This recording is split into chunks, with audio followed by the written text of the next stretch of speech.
Assalamualaikum warahmatullahi wabarakatuh. Innal hamdalillah nahmaduhu wa nasta'inuhu wa nastaghfiruh wa na'udzu billahi min shururi anfusina wa min sayyiati a'malina. Man yahdihillahu fala mudilla lahu وَمَا يُضْلِلْ فَلَا هَادِيَ لَهُ وَأَشْهَدُ أَنْ لَا إِلَهَ إِلَّا اللَّهُ وَحْدَهُ لَا شَرِيكَ لَهُ وَأَشْهَدُ أَنَّ مُحَمَّدًا عَبْدُهُ وَرَسُولُهُ لَا نَبِيَّ بَعْدَهُ يَا أَيُّهَا الَّذِينَ آمَنُوا اتَّقُوا اللَّهَ حَقَّ تُقَاتِهِ وَلَا تَمُوتُنَّ إِلَّا وَأَنْتُمْ مُسْلِمُونَ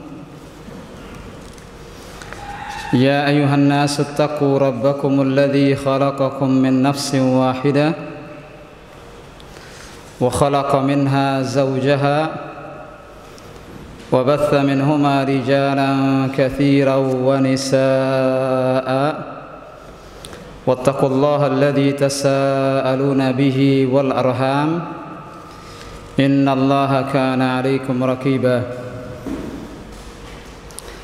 يا أيها الذين آمنوا اتقوا الله وقولوا قولا سديدا يصلح لكم أعمالكم ويغفر لكم ذنوبكم ومن يطع الله ورسوله فقد فاز فوزا عظيما أما بعد فإن أصدق الحديث كتاب الله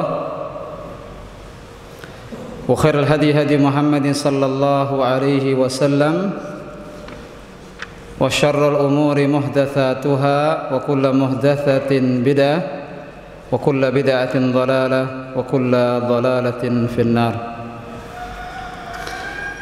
معاشر الإخوة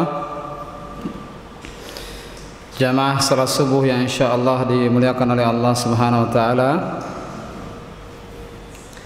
melanjutkan kembali pembahasan kitab Riyadhus Shalihin karya daripada Al-Imam An-Nawawi rahimahullah, yang mana hari ini kita masuk ke bab yang ke-10,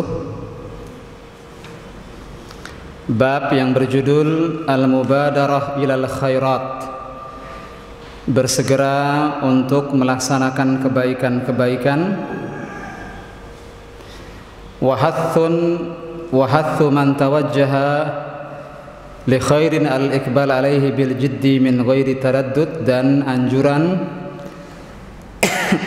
kepada siapa saja yang berkeinginan untuk melaksanakan kebaikan untuk melaksanakannya dengan sungguh-sungguh dan tidak ragu. Dari judul ma'asyiral ikhwah, dari judul seakan-akan penulis yakni Al-Imam An-Nawawi rahimahullah ingin menyebutkan dua hal. Yang pertama, anjuran untuk bersegera melaksanakan kebaikan, dan yang kedua adalah nasihat bagi siapa saja yang ingin melaksanakan kebaikan agar bersegera melaksanakannya. Jangan menunda-nunda di lain waktu dan lakukan segera, bersungguh-sungguh dan tidak ragu. Bab ini seakan-akan mengingatkan kepada kita bahwa umur kita tidak lama di dunia ini. Usia kita hidup di dunia ini tidak akan lama. Semakin bertambah usia kita, maka hakikatnya semakin dekat dengan kematian. Maka di sini penulis ingin mengingatkan kepada kita agar bersegera melaksanakan kebaikan. Jangan menunda-nunda. Bersegera jika punya niatan melakukan kebaikan,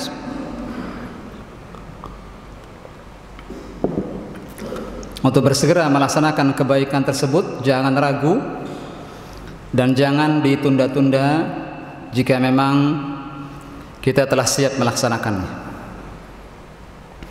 Dan seperti biasa, metode penulisan kitab Riyadhus Shalihin yang dilakukan oleh Al-Imam An-Nawawi di setiap babnya Yang pertama kali beliau akan sebutkan adalah ayat-ayat Al-Quran yang terkait dengan bab. Kemudian setelah itu beliau menyebutkan hadis-hadis Nabi SAW yang terkait dengan bab.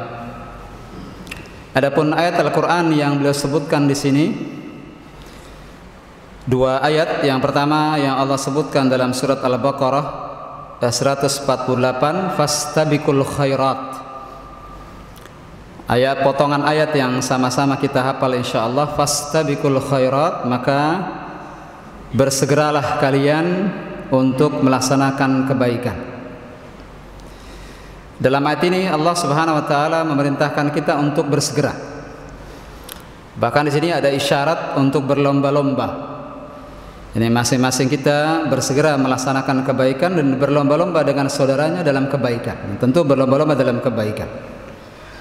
Dan berlomba-lomba dalam kebaikan ini adalah sebuah ibadah yang berpahala di sisi Allah.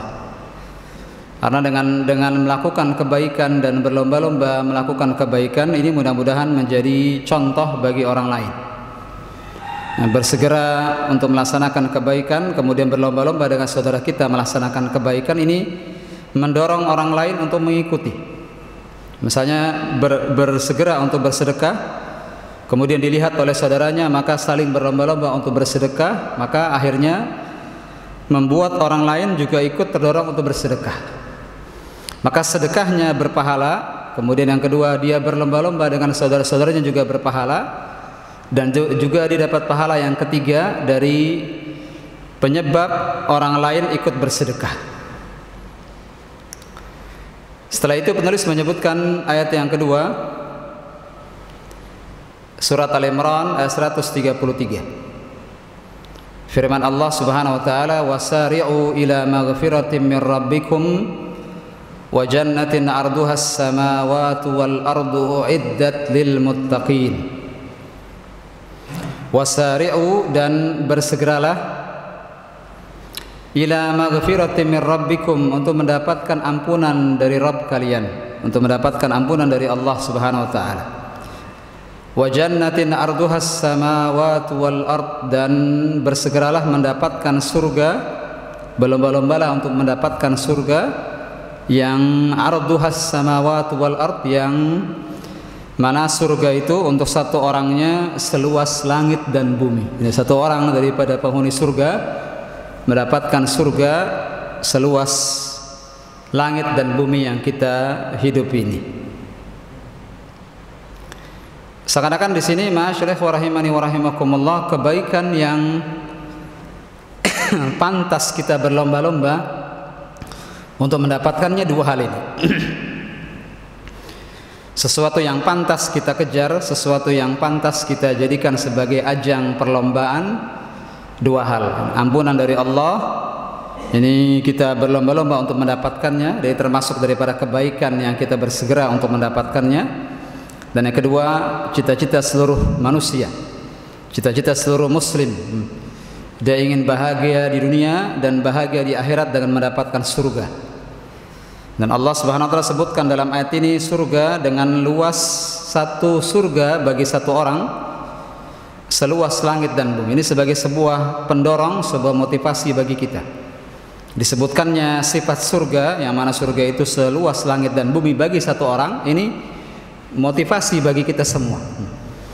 Dan ini sebagai sebuah hiburan bahwa bisa jadi di dunia kita tidak mendapatkan surga dunia, tapi dengan bersegera beramal saleh, bersegera melaksanakan kebaikan, berlomba-lomba dengan saudara kita dalam melaksanakan kebaikan, mudah-mudahan ini memberikan kepada kita pengganti daripada surga dunia yang tidak kita dapatkan, surga akhirat. Dan kita semua tahu bahwa wal akhiratu khairu wa abqa.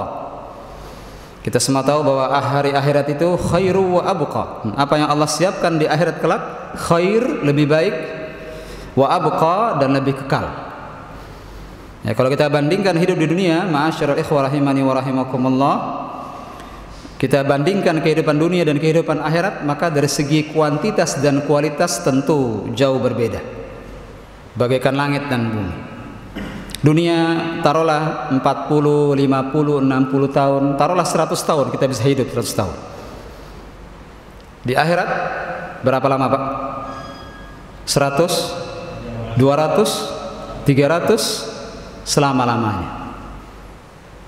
Ya, dunia tidak seberapa, apalagi kita yang sudah kepala 5, yang sudah kepala 6, yang kata sebagian orang sudah menjelang senja, tinggal menunggu hari saja kapan Allah Subhanahu wa taala memanggil kita, maka ini kesempatan terakhir. Kesempatan terakhir. Mumpung diberikan kesehatan oleh Allah, mumpung diberikan kesempatan waktu untuk beribadah kepada Allah. Maka kita memohon kepada Allah agar Allah berikan taufik hidayah kepada kita semua agar bisa kita manfaatkan waktu yang tersisa ini. Yang kepala 2 masih belasan tahun jangan tertipu. Yang masih kepala 2, kepala 3 usianya atau belasan tahun jangan tertipu. Kematian kapan saja akan tiba.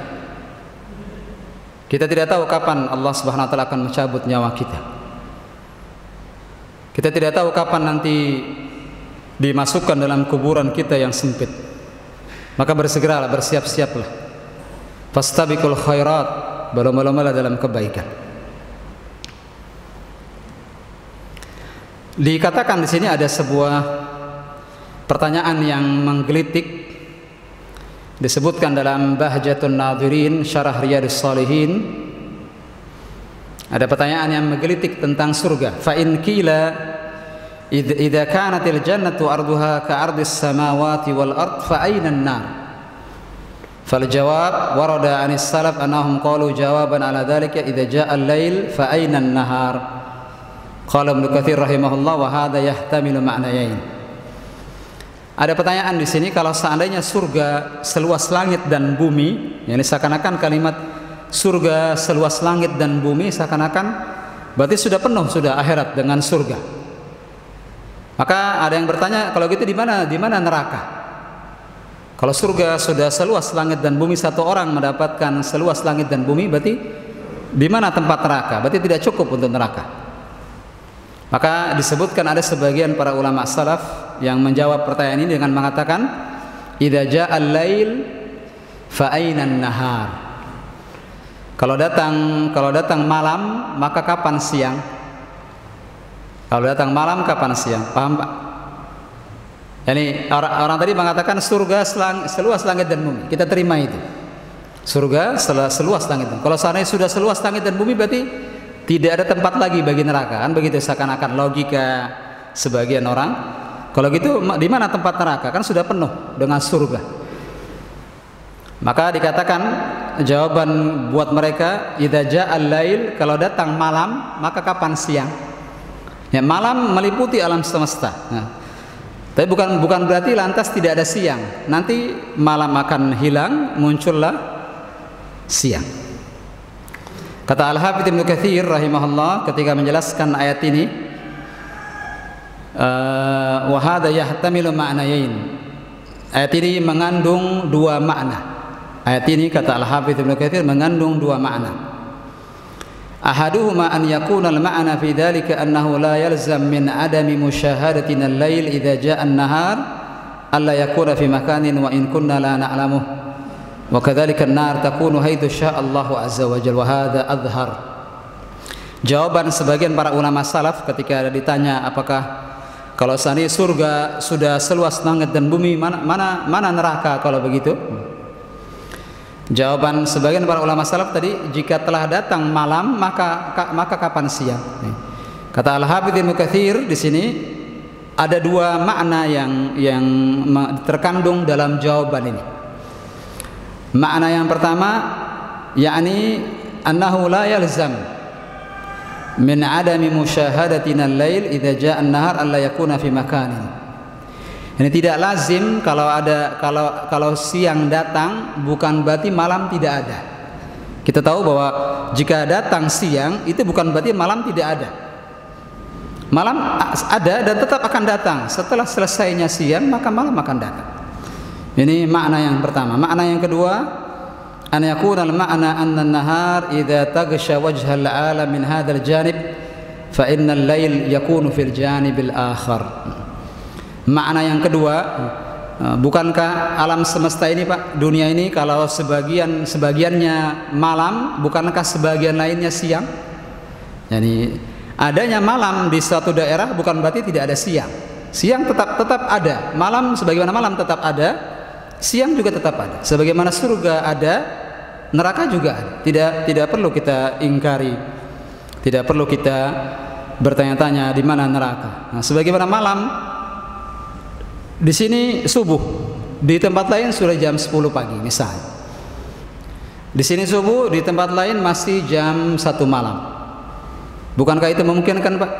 Berarti kan tetap ada siang, tetap ada malam. Siang di sini, malam di tempat lain. Atau malam di sini, siang di tempat lain. Maka tidak perlu kita mengingkari adanya neraka dengan mengatakan karena surga sudah seluas langit dan bumi, maka tidak ada tempat untuk neraka. Kita katakan tidak. Sebagaimana ada malam, ada siang. Ma'asyal ikhwah rahimani wa rahimakumullahu jami'an. Setelah Al-Imam An-Nawawi menyebutkan 2 ayat yang terkait dengan bab ini, setelah itu penulis menyebutkan banyak hadis yang tidak mungkin kita bisa bacakan semuanya. Nanti kita akan baca sebagian pagi dan sebagiannya di kesempatan yang berikutnya. Yang pertama, hadis dari Abu Hurairah radhiyallahu an, anna Rasulullah sallallahu alaihi wasallam qala, badiru bil a'mal fitanan ka qita'il lailil mudlim, yusbihu ar-rajulu mu'minan wa yumsi kafira wa yumsi mu'minan wa yusbihu kafira yabi'u dinahu bi aradin minad dunya, rawahu Muslim. Ada sebuah hadis yang dikeluarkan Imam Muslim dari sahabat Abu Hurairah radhiyallahu an, bahwa Rasulullah SAW bersabda, badiru bil a'mal, bersegeralah melakukan amalan-amalan kebaikan. Fitanan ka qita'il lailil mudlim, sebelum datang fitnah seperti potongan malam yang sangat gelap. Nah, ini bersegeralah, seakan-akan ini isyarat, bersegeralah beramal soleh sebelum adanya halangan, sebelum terjadinya hal yang menyebabkan kita tidak bisa beramal.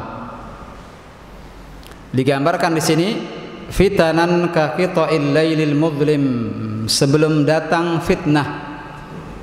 Yani akan ada waktu di mana terjadi fitnah, mukmin dibuat goncang imannya.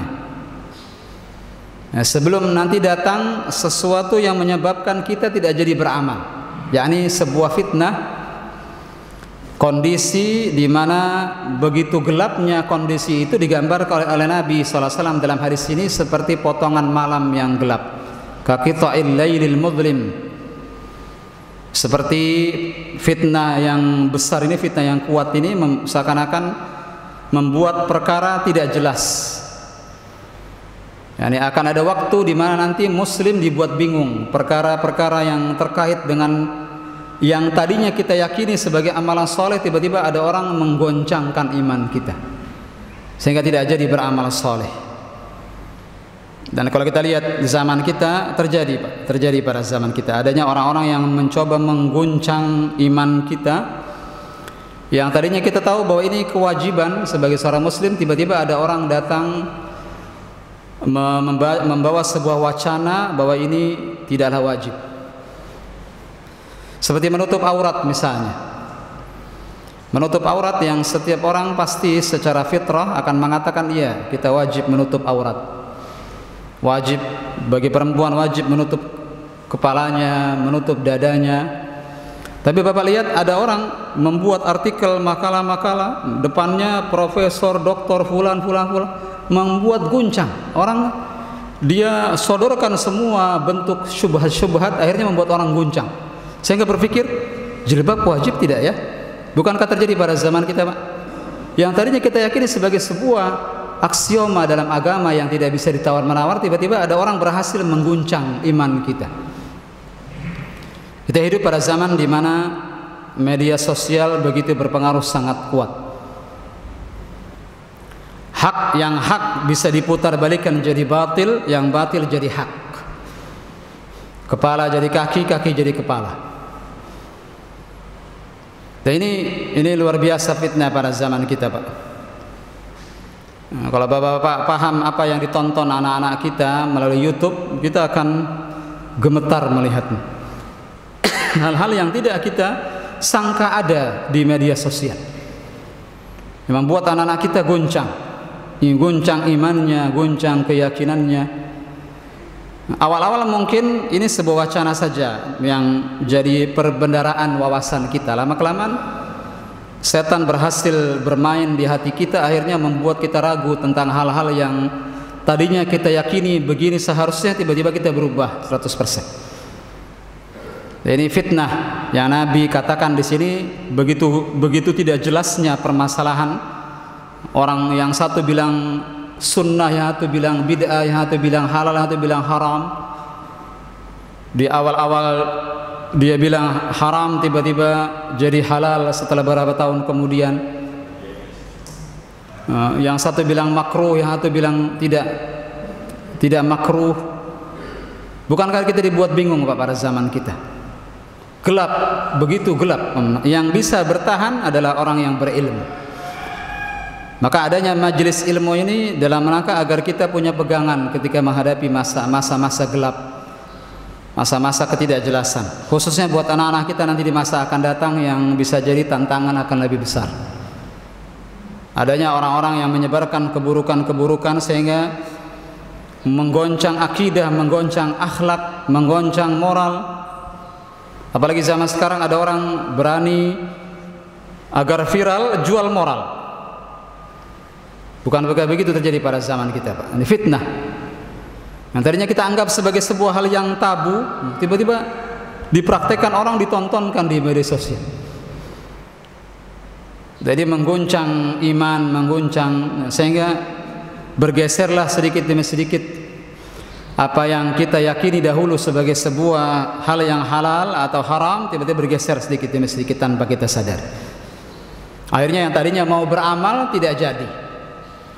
Yang tadinya mau menutup aurat, tiba-tiba dapat wacana dari profesor dokter fulan, tiba-tiba tidak jadi menutup aurat.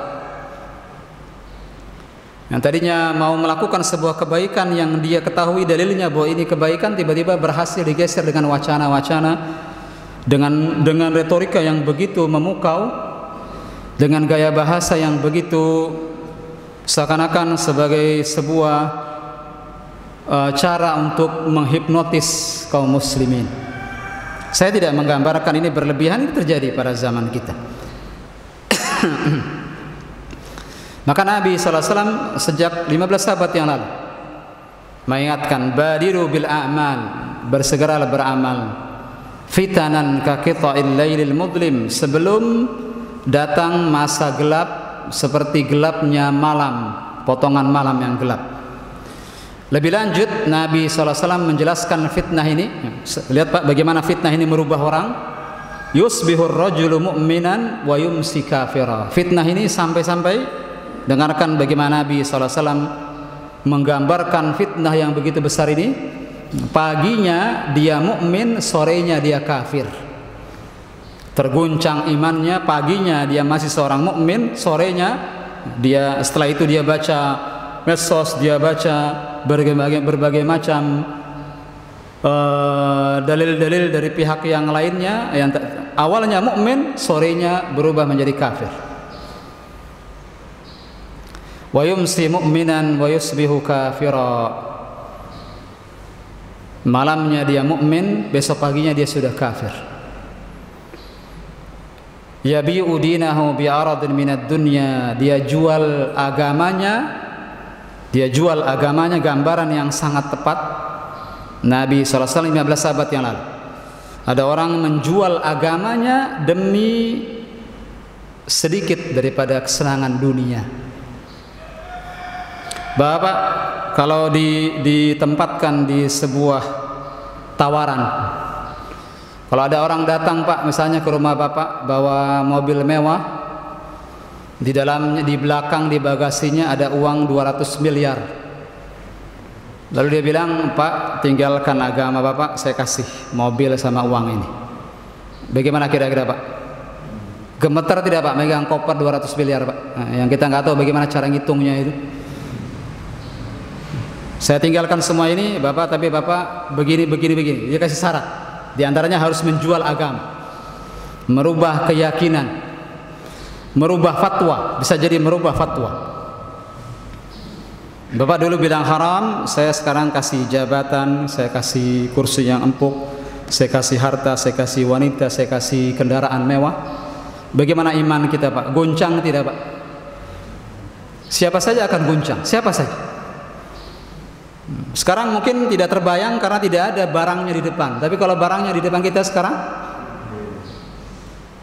Bapak sanggup untuk bertahan? Kita sanggup bertahan? Paginya kita masih mukmin, sorenya masih sanggup jadi mukmin dengan kondisi penawaran-penawaran seperti ini. Dan terjadi pada zaman kita. Terjadi pada zaman kita. Tidak perlu kita sebut nama, tidak perlu kita sebut fulan. Banyak saksi-saksi dalam kehidupan kita bertebaran di medsos, di berita, bahkan bisa jadi rekan kerja kita, bahkan bisa jadi rekan seprofesi kita. Hal-hal yang nyata yang Nabi SAW telah wanti-wanti sejak 15 abad yang lalu. Bersegeralah beramal sebelum nanti perkara membuat kita ragu, akhirnya kita tidak jadi beramal. Bahkan bukan hanya tidak jadi beramal, melepas iman, menjual agama demi sedikit daripada harta dunia. Ma'asyiral ikhwah rahimani wa rahimakumullah. Hadis ini mempunyai beberapa faedah penting. Yang pertama, wujubut tamassuk bid-din, wajibnya untuk terus berpegang teguh dengan agama ini.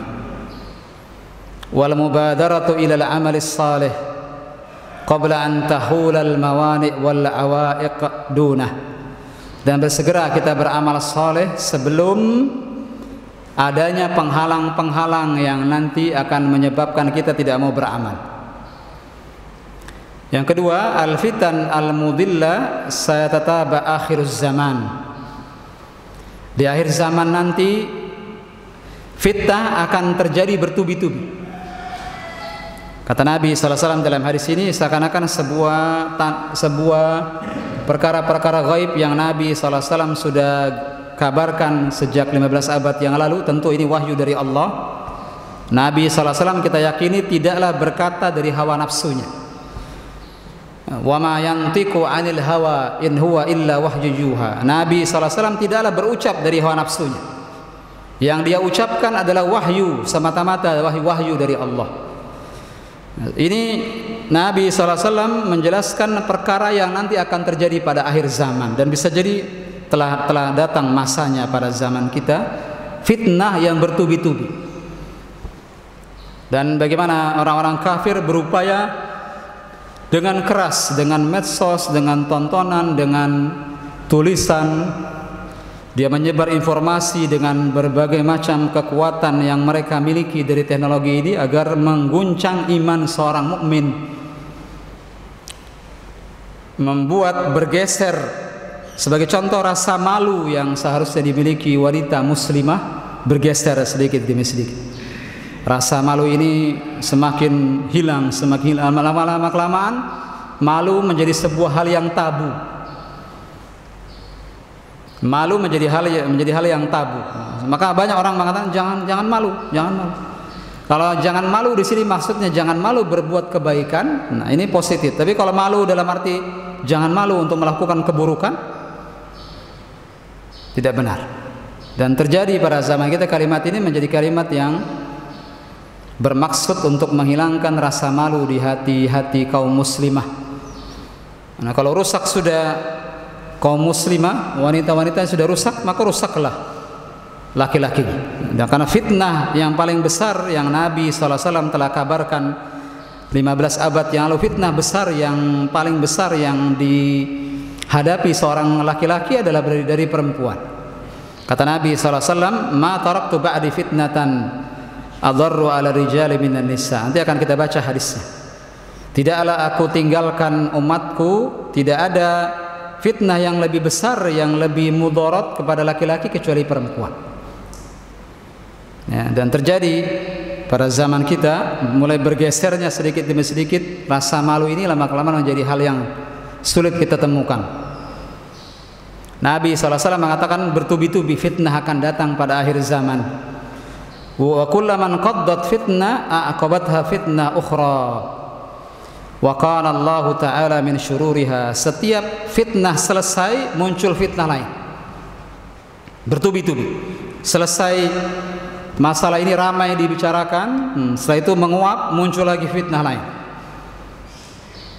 Dan tidak ada yang dapat menyelamatkan kita kecuali Allah Tabaraka wa Ta'ala. Kita memohon kepada Allah agar Allah selamatkan kita semua dari fitnah-fitnah dunia.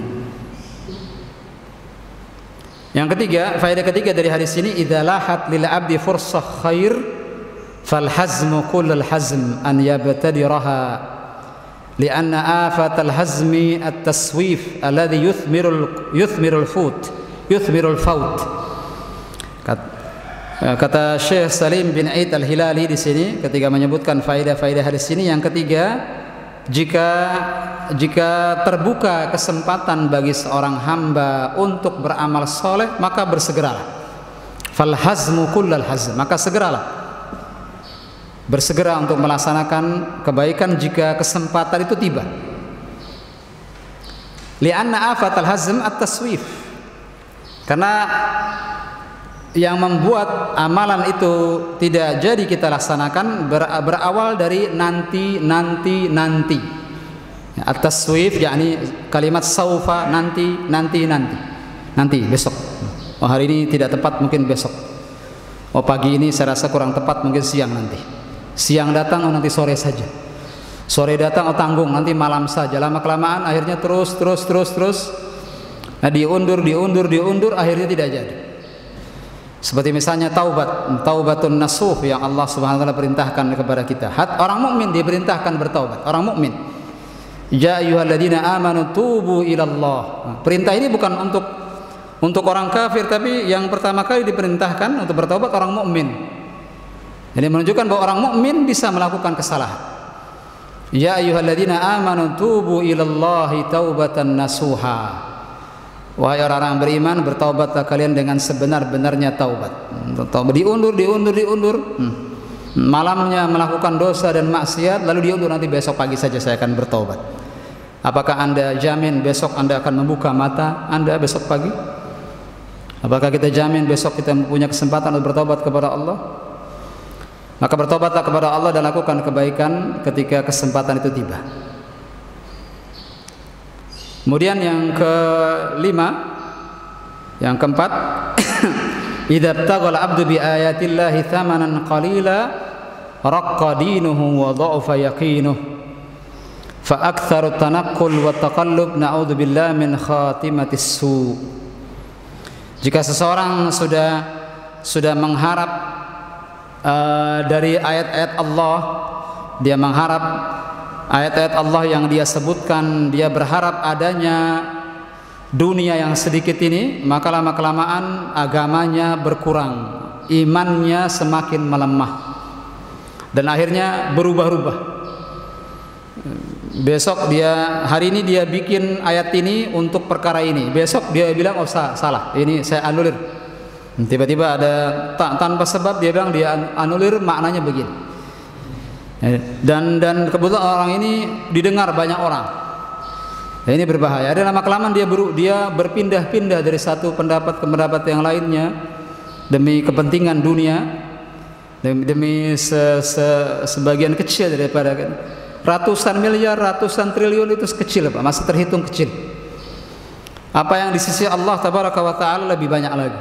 Hanya saja dunia membuat orang menjadi silau.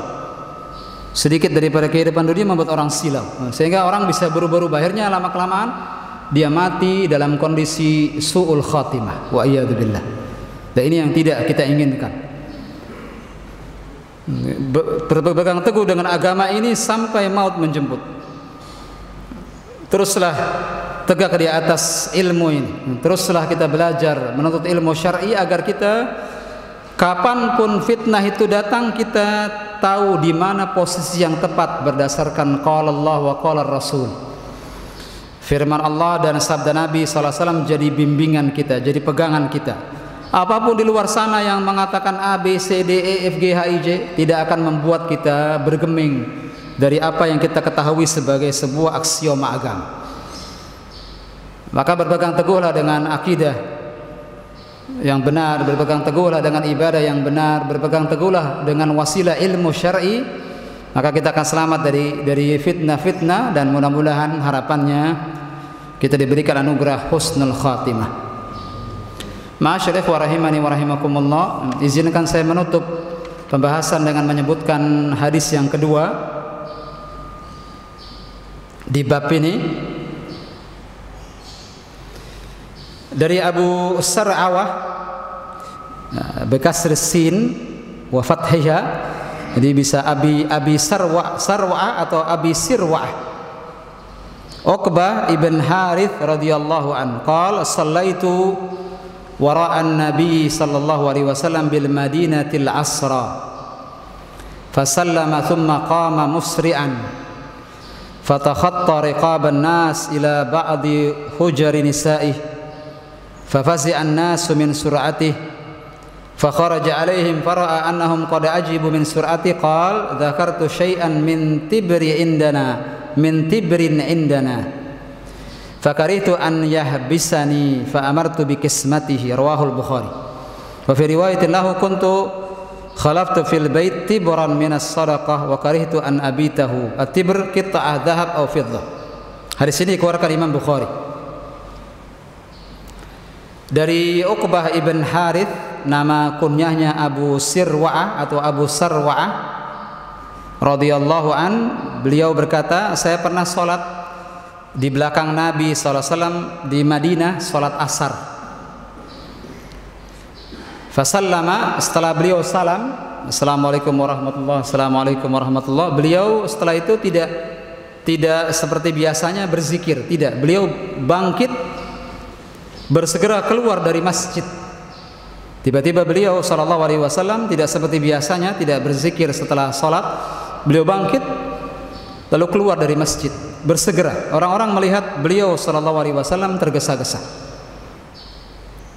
Bahkan disebutkan di sini beliau melangkahi pundak-pundak manusia agar bisa keluar dari masjid. Seperti ada perkara yang segera ingin beliau lakukan.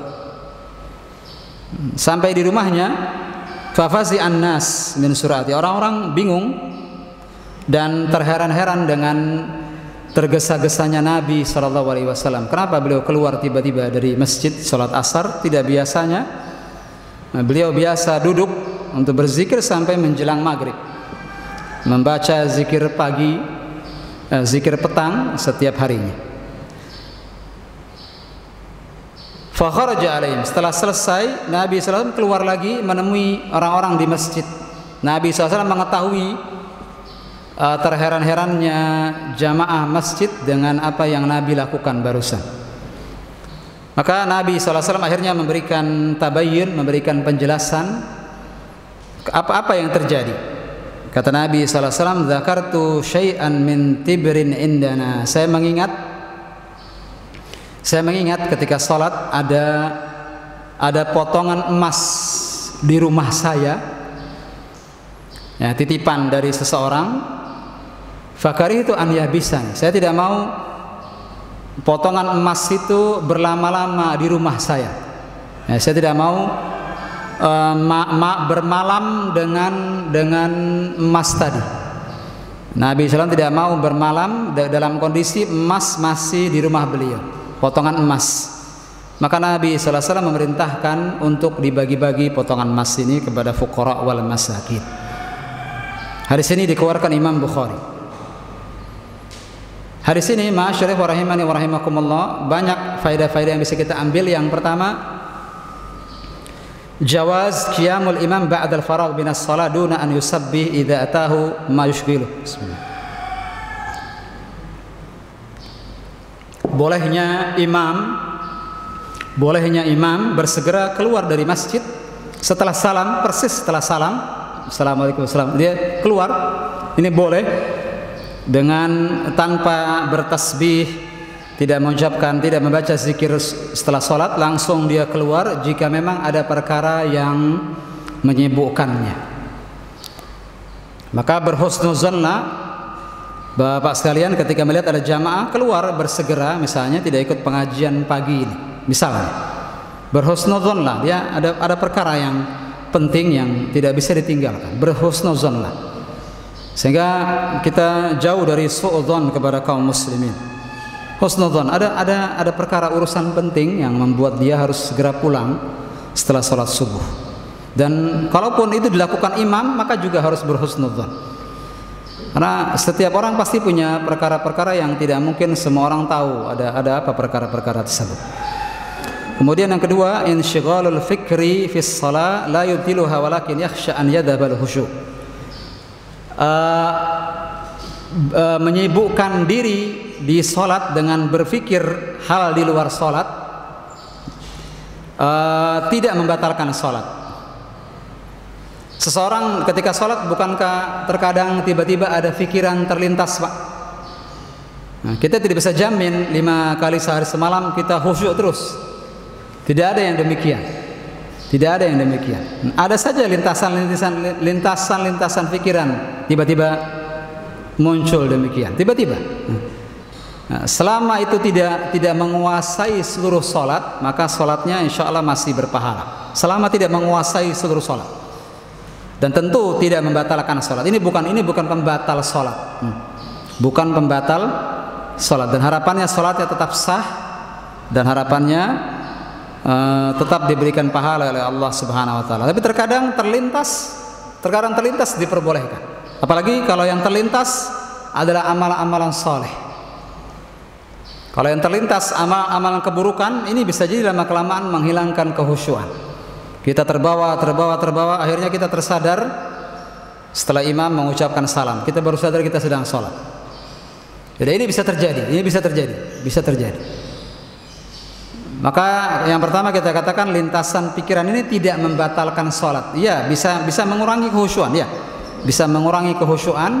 Apalagi kalau lintasan pikiran itu adalah lintasan pikiran negatif yang tidak terkait sama sekali dengan amal soleh.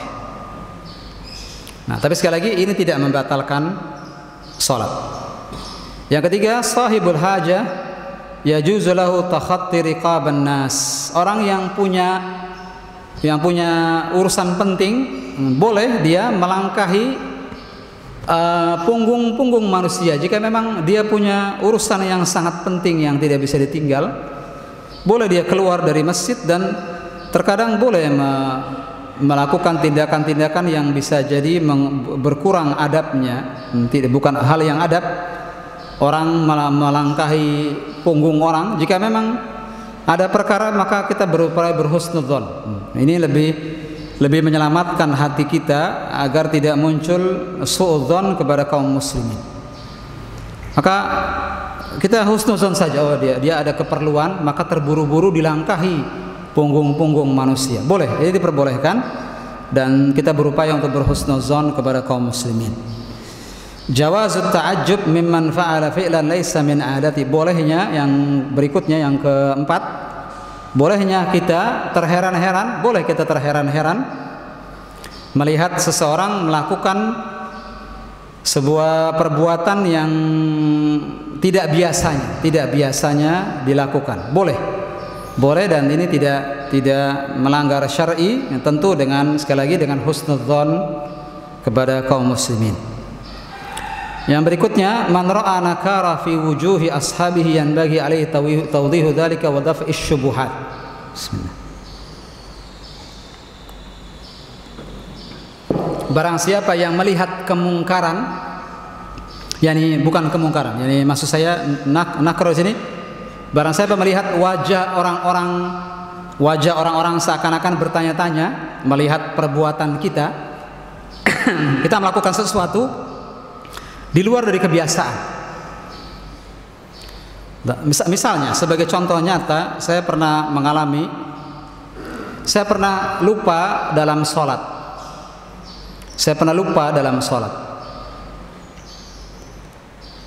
Saya tidak ingat persis apa yang membuat saya lupa waktu itu.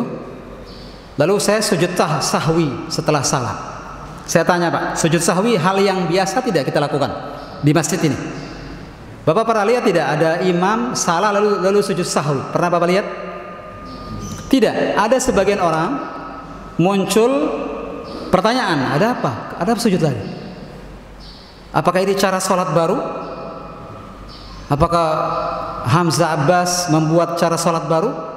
Setelah salam saya takbir, Allahu Akbar. Ngapain Pak? Sujud. Biasa tidak? Bapak lihat begitu Pak? Tidak biasa. Orang bertanya-tanya.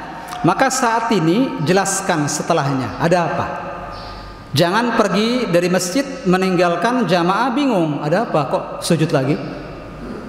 Karena tidak semua orang paham tentang sujud sahwi. Apa itu sujud sahwi Pak? Apa itu sujud sahwi? Bahkan ada imam salah, dia tidak sujud sahwi karena tidak paham. Nah, ini pentingnya imam mengerti fikih sholat, ini diantara pentingnya. Dia harus menutup kesalahannya ketika sholat dengan sujud sahwi agar sempurna sholatnya. Orang bisa lupa Pak. Orang baru rakaat kedua dan Nabi SAW kejadian pada zaman Nabi SAW di sholat duhur atau asar, di sebuah hadis Nabi SAW di rakaat kedua beliau salam, Assalamualaikum warahmatullahi wabarakatuh. Di sholat duhur atau asar di rakaat kedua beliau salam. Lupa, dan hal ini bisa terjadi dan ini menyebabkan ada hikmah yang muncul, yakni adanya syariat sujud sahwi, sujud yang dilakukan ketika lupa. Orang-orang tidak ada yang berani menegur Nabi SAW. Nabi selesai sholat berzikir sudah, lalu beliau keluar dari masjid. Orang-orang di masjid tidak ada satupun yang berani bertanya, kecuali satu orang akhirnya bertanya, ya Rasulullah, apakah ada wahyu baru yang turun? Lihat husnuzonnya para sahabat. Apakah ada wahyu baru turun yang membuat sholat duhur atau asar jadi 2 rakaat? Enggak, tidak. Kata Nabi tidak. Tetap 4 rakaat. Ya Rasulullah, engkau baru saja sholat duhur 2 rakaat. Hah? Apakah benar demikian? Lalu Nabi bertanya kepada orang di masjid, apakah benar kata dia, saya sholat duhur 2 rakaat? Iya ya Rasulullah. Maka Nabi SAW sholat lagi, tambah 2 rakaat lagi, lalu sujud sahwi setelah salam. Nah, ini fikih yang harus diketahui setiap imam. Yang ditunjuk jadi imam itu bukan hanya sekedar dia bisa baca Al-Fatihah lalu surat pendek, harus paham fikih sholat. Harus paham fikih sholat, diantaranya ini, orang bisa lupa, iya tidak Pak? Tidak ada yang selamat dari lupa, semua orang bisa lupa. Bahkan terkadang lupa itu jadi keuntungan. Kapan lupa jadi keuntungan Pak? Kita lagi puasa, kita lupa makan minum sampai kenyang. Ini keuntungan, bukan lupa saat ini. Saat itu lupa jadi hal yang maslahat saat itu. Ya, lupa satu saat jadi maslahat, iya. Lupa satu saat jadi maslahat. Kita kenyang, alhamdulillah. Tetapi tentu hanya Allah yang Maha tahu kita lupa benaran atau lupa bohongan. Ini orang sholat tuh bisa lupa. Saya sujud sahwi, dan sebelum saya menjelaskan tiba-tiba ada jamaah yang sudah kedahuluan teriak dari belakang, keluarkan imam itu, keluarkan imam dari masjid. Saya baru pertama kali mendengar ada orang mengusir saya dari masjid, keluarkan imam itu dari masjid. Lalu saya jelaskan, setelah itu saya jelaskan saya berusaha untuk tenang menjelaskan, akhirnya jamaah jadi paham. Maka penting di sini jika kita melakukan sesuatu di luar dari kebiasaan untuk menjelaskan. Orang-orang tidak tahu sujud sahwi Pak. Bahkan bisa jadi dalam seumur hidupnya belum pernah sujud sahwi. Dia tidak paham sujud sahwi. Bahkan saya pernah, saya habis sholat duhur mau bangkit sholat sunnah, saya ketemu teman saya di SMA, dia narik saya. Mau ngapain? Mau sholat lagi? Saya mau sholat sunnah, ditarik. Dia tanya, mau ngapain? Sholat sunnah. Hah? Sholat sunnah? Sholat apa itu? Zaman sekarang ada orang tidak tahu sholat sunnah. Terjadi tidak Pak? Terjadi. Dia tidak terbiasa ke masjid, tidak terbiasa melihat orang sholat lagi setelah sholat wajib. Ada sholat ba'diyah, dia tidak paham sholat ba'diyah, qobliyah, karena tidak pernah ke masjid. Bisa jadi. Maka sampaikan, jelaskan, ini sholat sunnah namanya. Ini penting agar tidak menimbulkan keributan, tidak menimbulkan suudzon sebagian kaum muslimin, sehingga masalah jadi clear, masalah jadi jelas. Lihat bagaimana Nabi SAW bertindak untuk mengklirkan permasalahan. saya keluar tadi buru-buru karena ada emas yang masih di rumah saya pengen itu dibagikan segera. Dan ini menunjukkan pentingnya bersegera beramal soleh ketika kesempatan ada. Kiranya ini yang bisa kita jelaskan di kesempatan yang berbahagia ini. Semoga apa yang kita bahas menjadi ilmun nafi', menjadi ilmu yang bermanfaat dan melahirkan amal soleh. Innahu waliyudzalika wal qadir alaih. Yang benar datang dari Allah Subhanahu wa taala dan Rasulnya, yang salah datang dari saya. Datang dari saya dan dari syaitan. Maka yang pertama, kewajiban saya adalah menarik semua perkataan saya yang salah. Yang kedua, mohon ampun kepada Allah atas segala kesalahan. Dan terakhir, jika ada bahasa yang tidak berkenan, ada kalimat yang tidak ada maksud sama sekali menyakiti hati seorang muslim pun, ini kembali ke kekurangan saya sebagai seorang manusia. Mohon dibukakan pintu maaf yang selebar-lebarnya. Kita buka tanya jawab atau sudah cukup, Pak? Saya kembalikan ke jamaah. Jika tidak ada pertanyaan, saya tutup. Ya, Pak Yan, tahan Pak Yan. Waalaikumsalam warahmatullahi wabarakatuh.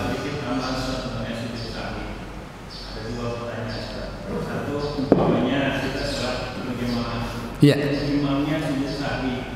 Iya. Apakah makmum ikut sujud sahwi?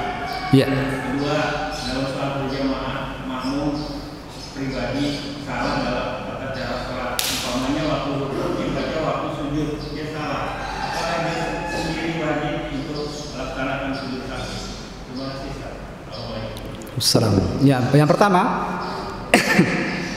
sujud sahwi dilakukan ketika kita meninggalkan kewajiban sholat. Maka di sini penting juga bagi setiap muslim, Ini bukan pengetahuan ustadz saja. Setiap muslim harus mengetahui di sholatnya itu ada rukun sholat, ada wajib sholat, ada sunnah sholat. Di sholat ini ada yang masuk ke dalam rukun-rukun, ada yang masuk ke dalam wajib sholat, dan ada yang masuk perkara-perkara yang sunnah saja dalam sholat. Kapan sujud sahwi dilakukan? Sujud sahwi dilakukan saat meninggalkan kewajiban sholat karena lupa, bukan karena sengaja, karena lupa. Dia salah, seharusnya baca ini, tapi dia baca yang lain. Seperti kasus tadi yang disebutkan Pak Yan tadi. Jadi sekali lagi yang saya perlu clearkan di sini, sujud sahwi bukan karena kesalahan apa saja, bukan, tapi karena dia meninggalkan apa tadi Pak? Wajib sholat karena lupa. Adapun meninggalkan rukun sholatnya harus diulang dari awal. Rukun sholat tidak bisa ditutup dengan sujud sahwi. Orang lupa baca Al-Fatihah. Terjadi tidak Pak? Orang lupa baca Al-Fatihah? Terjadi. Manusia bisa salah. Ada orang bangkit di rakaat kedua, dia lupa baca Al-Fatihah. Terjadi tidak? Terjadi. Dan biasa. Ini manusia biasa. Ini bukan hal yang aib. Orang lupa bukan aib. Maka perlu diingatkan. Nah, kalau dia lupa baca Al-Fatihah, ini rukun. Rukun tidak bisa ditutup dengan sujud sahwi. Berarti rakaat keduanya tidak ada. Seakan-akan tidak ada. Maka dia harus sholat satu rakaat lagi karena tadi dia belum baca Al-Fatihah. Tapi karena ketidaktahuan orang, akhirnya terjadilah apa yang terjadi. Tidak ngerti sujud sahwi, akhirnya tidak ada sujud sahwi. Karena tidak ngerti, akhirnya dia merasa tidak ada apa-apa. Nah, yang bisa ditutup dengan sujud sahwi wajib sholat. Betul, diantaranya doa-doa sholat. Doa-doa sholat itu wajib hukumnya Pak. Dan dia tidak boleh salah. Kalau terjadi kesalahan karena lupa, maka betul ditutup dengan sujud sahwi. Tapi kalau Bapak jadi makmum, ini diantara maslahat kalau kita sholat jamaah, kesalahan makmum ditanggung imam, maka tidak ada sujud sahwi. Maka Bapak salah ketika sholat jamaah, tidak perlu sujud sahwi. Tidak perlu sujud saja. Salah, seharusnya belum tahiyat. Ada orang karena mengantuk sepertinya, bisa jadi terjadi. Di rakaat ketiga dia mendengar imam mengucapkan takbir, dikira tahiyat akhir. Dia bisa jadi dalam kondisi ngantuk, dia sambil merem. Dia tahiyat di rakaat ketiga, orang pada berdiri, dia masih begini. Bisa terjadi tidak Pak? Bisa terjadi. Manusia siapa saja bisa terjadi. Ini bukan aib, sekali lagi ini bukan aib, bukan untuk menghina orang. Ini bisa terjadi kepada siapa saja. Manusia biasa terjadi kesalahan. Dia terkaget ketika dengar imam takbir, Allahu Akbar, lalu dia buka matanya, orang-orang sedang ruku. Dia salah. Berarti dia segera bagaimana Pak? Segera ikut ruku. Bagaimana dia salah? Apakah sujud sahwi? Tidak. Karena alhamdulillah salat berjamaah itu membuat satu sama lainnya saling menutupi kesalahan, kata orang. Beda halnya kalau kita salat sendiri. Kalau salat sendirian, iya, wajib menutupnya dengan apa Pak? Sujud sahwi. Ketika dia ingat, oh ini belum saatnya, dia batalkan, dia bangkit lagi untuk rakaat keempat. Berarti kan ada apa Pak? Ada tambahan, berarti kan? Ada tambahan tahiyat akhir 2 kali. Di rakaat ketiga sama rakaat keempat. Maka kalau ada tambahan, sujud sahwinya setelah salam.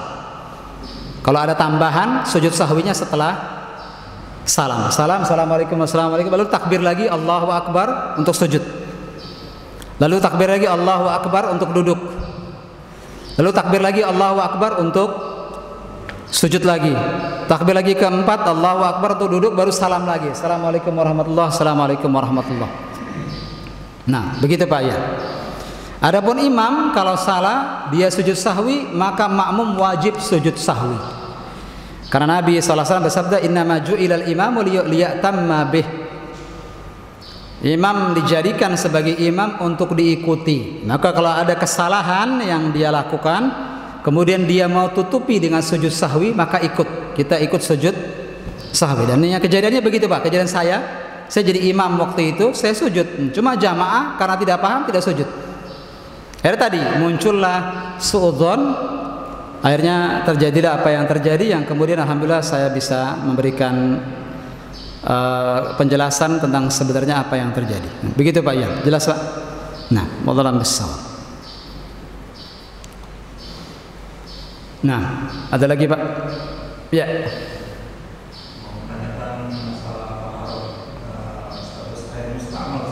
Ya? Air musta'mal. Jelaskan definisi air musta'mal. Apa maksudnya air musta'mal? Misalkan kamar mandi kita nih kecil gitu misalkan. Kamar mandi kecil. Terus kita wudu. Iya. Kemudian air itu masuk ke dalam ember. Iya. Nah, status dalam ember itu masih bisa digunakan untuk mandi. Iya, iya, betul. Ini pertanyaan yang penting. Kalau kita berwudu Pak, tentu ada bekas-bekas air jatuh, misalnya jatuh ke ember. Ketika wudu jatuh air ke ember. Pertanyaan ini air namanya air musta'mal. Musta'mal dalam bahasa Arab artinya yang sudah terpakai. Pertanyaannya yang muncul di sini, ini pertanyaan yang sudah ada sejak berabad-abad yang lalu, sudah ada, alhamdulillah sudah ada jawabannya. Para ulama sudah menjawabnya. Bagaimana hukum air ini Pak? Air musta'mal bekas wudu kita. Hukumnya memang ada khilaf, ada perbedaan pendapat antara para ulama, tapi pendapat yang paling kuat ada, selama tidak ada najis, maka suci. Hukum asalnya suci. Karena dalilnya begini. Tubuh seorang muslim suci tidak Pak? Orang kalau salaman sama muslim najis tidak tangannya? Tidak, suci kan? Suci. Air suci bertemu dengan tangan kita yang suci. Sama dengan apa? Ketika keluar jadi apa? Najis. Air itu jatuh dari tangan kita, air suci kena tangan kita yang suci. Jatuh airnya. Air itu air suci apa najis jadinya? Suci. Maka air musta'mal selama tidak ada najisnya maka suci. Paham? Bisa digunakan untuk wudu lagi, bisa. Boleh.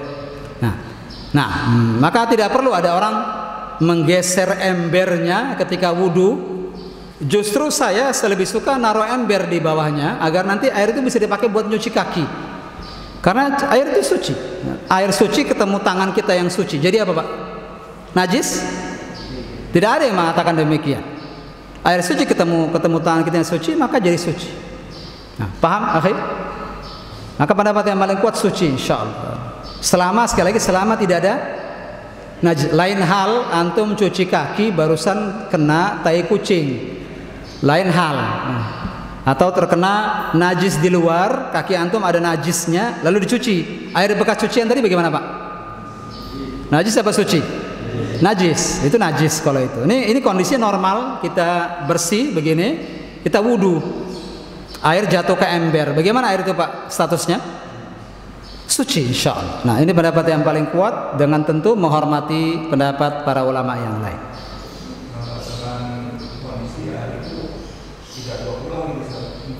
Iya, tidak dibuang, jangan dibuang. Itu air suci, bisa dipakai lagi untuk mandi. Nah, paham? Nah, dan yang dipakai untuk bersuci air tahur, suci dan mensucikan, suci dan mensucikan. Dan sifat air itu tidak hilang, dia tetap suci dan mensucikan. Nah, demikian. Wallahu a'lam bishawab. Kiranya cukup sampai di pembahasan kita. Kita tutup. Subhanallah hamdik, asyhadu an la ilaha illa anta astaghfiruka wa atubu ilaik. Assalamualaikum warahmatullahi wabarakatuh.